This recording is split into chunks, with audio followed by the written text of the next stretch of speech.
4월 7일 인도네시아 헤드라인 시작합니다. 첫 번째 소식입니다. 인도네시아 코로나19 확진자가 2,092명으로 늘어났으며 이 중 사망 191명, 완치 150명으로 집계돼 9.1%의 치사율을 보이고 있습니다. 전 세계적으로 미국, 스페인, 이탈리아, 독일, 프랑스가 발원지 중국을 크게 넘어섰습니다. 특히 미국 같은 경우에는 확진자 규모가 30만 명을 넘었습니다. 인도네시아도 꾸준히 100여 명의 확진자가 발생하고 있으며 이는 여전히 지역 내 전염이 발생하고 있다는 뜻이라고 인도네시아 정부 대변인이 전했습니다. 특히 반둥시 교회 행사와 수카부미 경찰후보자학교에서 각각 127명과 300명의 집단 감염 사례가 발생해 더욱 주의를 요하고 있습니다.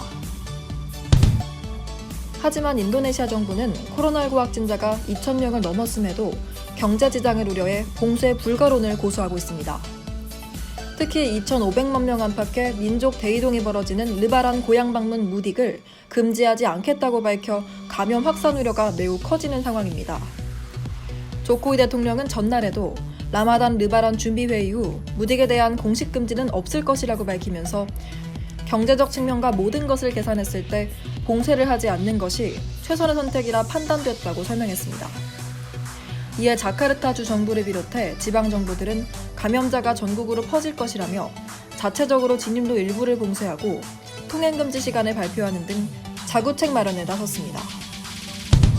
지난 4일 자카르타에서 귀국한 교민이 처음으로 코로나19 확진 판정을 받았습니다. 해당 교민은 지난 1일 밤 자카르타를 출발해 2일 아침에 입국을 했으며 당시 비행기에는 250여 명이 탑승한 것으로 알려졌습니다. 대사관 관계자는 해당 교민이 자카르타 남쪽에 위치한 보고르의 한 봉제업체에서 일하면서 공장과 집만 오갔고 귀국할 때도 자카르타에 들르지 않고 바로 공항으로 이동했다고 전했습니다. 해당 교민은 귀국 당시에 별다른 증상이 없었던 것으로 알려졌습니다. 하지만 교민 밀집 지역인 자카르타 주변에서 한국인 확진 환자가 나오자 한인 사회는 긴장하고 있습니다. 다음 소식입니다. 코로나 사태에도 불구하고 대사관에서 제21대 국회의원 재외선거 투표가 진행됐습니다. 인도네시아 선거관리위원회는 대사관에 들어가기 전 발열 체크가 이뤄졌고 신분 확인과 투표용지 교부, 기표 등의 절차를 밟는 동안 서로 적정한 간격을 유지시켰다고 전했습니다. 또한 현지 정부의 코로나 확산 방지 정책을 존중하고 교민 안전을 고려해 투표 기간을 3일로 단축한 바 있습니다. 한편 코로나 사태로 총 55개국 91개 공간의 재외선거 사무가 중지되면서 전체 재외선거인의 50%가 투표권을 행사할 수 없었습니다. 지난 1일 코트라 자카르타 무역관이 발표한 인도네시아 2008년 금융위기와 코로나19 금융위기 어떻게 다른가에 따르면 2008년 금융위기 때는 경제활동에 제약이 없었으나 올해 금융위기는 코로나19 확산 방지를 위한 지역 격리로 경제활동의 제약과 이에 따른 일용직 실업률도 증가해 지난 금융위기 때보다 더 심각한 것으로 평가했습니다. 또한 2008년 금융위기의 주요 촉발 요인은 미국발 금융위기였으나 올해의 금융위기는 미국, 중국, 유럽 등지에서의 코로나19 확진자 급증, 코로나19 발생 직전에 지속됐던 1년 반 동안의 미중 무역 분쟁 등 촉발 요인이 다양해 2008년에 비해 인도네시아 경제에 더 큰 영향을 미칠 수밖에 없다고 전했습니다. 이에 우리 기업 입장에서는 코로나19로 인한 수요 증가 상품 및 원부자재 등을 발굴해 틈새 시장을 공략하거나 G2G 공공조달 프로젝트를 통해 인도네시아 정부 수요 물품을 공략해 정부기관을 통한 수출이 현실적일 것으로 판단했습니다.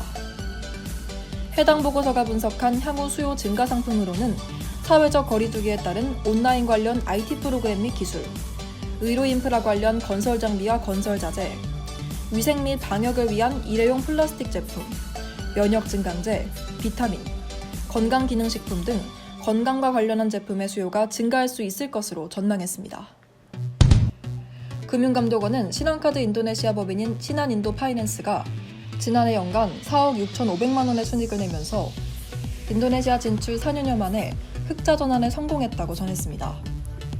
지난해부터 내실 경영에 주력하면서 사업 전략을 카드 사업보다 담보가 확실하고 수입성이 높은 자동차 할부, 리스 금융에 역량을 집중해 이번에 결실을 맺었다고 설명했습니다.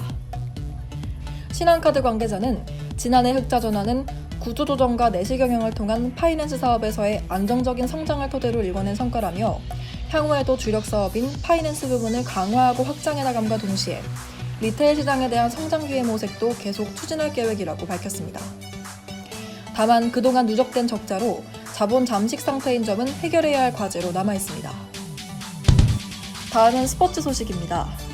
지난 4일 인도네시아 축구대표팀 신태용 감독과 한국인 코칭 스태프가 일시 귀국했습니다. 이번 귀국은 코로나19 확산으로 인해 2월 말부터 모든 훈련이 중단됐기 때문입니다. 하지만 공호균 코치가 코로나19 양성 판정으로 함께 귀국하지 못하고 인도네시아에 남았고, 신태용 감독은 지속적으로 통화하면서 상황을 체크하고 있다고 전했습니다. 올해 1월에 부임한 신태용 감독은 4년 동안 인도네시아 A 대표팀과 22세 이하 대표팀, 20세 이하 대표팀을 지휘하고 있습니다.